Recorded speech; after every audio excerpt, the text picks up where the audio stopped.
Boyd and myself, our administrative staff, manager, police department, volunteer fire department, and Department of Public Works, I'd like to welcome you all.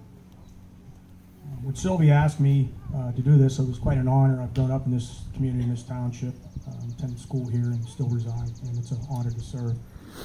There are a few other people that I would like to thank. Obviously, Mr. Kravitz and the members of the Elks Lodge 577, Pat Lanigan, Lanigan Funeral Homes, James Job, Job Funeral Homes, the Wilkins Century Club, and the VFW.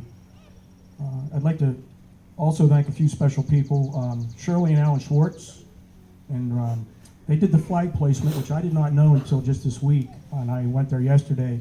There are 3 cemeteries adjacent to this, 3 Jewish cemeteries. So Mr. and Mrs. Schwartz placed the flags in those cemeteries.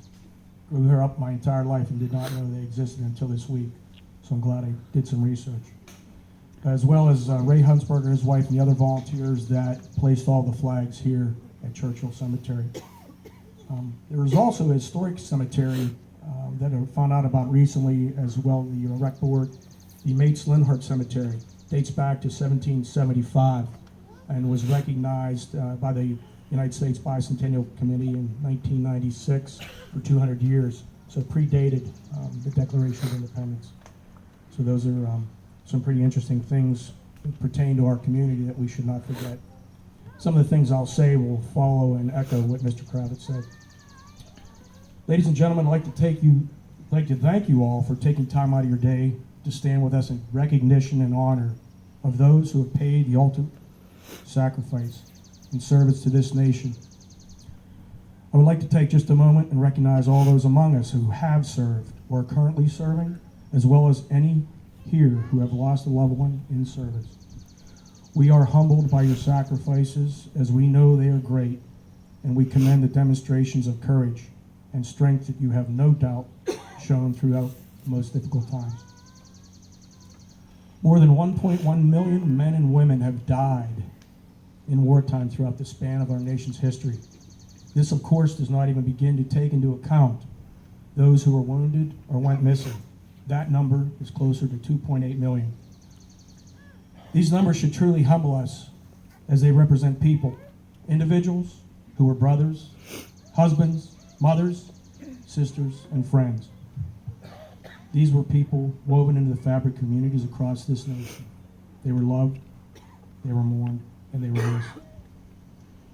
Personally, I cannot begin to comprehend the moment when you send your loved one off to war. You watch them disappear out of your line of sight, knowing it may very well be the last time that you see them. Memorial Day is a chance to reconnect to the genesis of our nation's innumerous freedoms. It's an important day on which we ground ourselves to the reality of how we are here today. Our way of life has been shaped and made possible by those who have served and by those who are lost. There are many ways you can keep our fallen as well as our injured and ill veterans in your mind and heart throughout the year.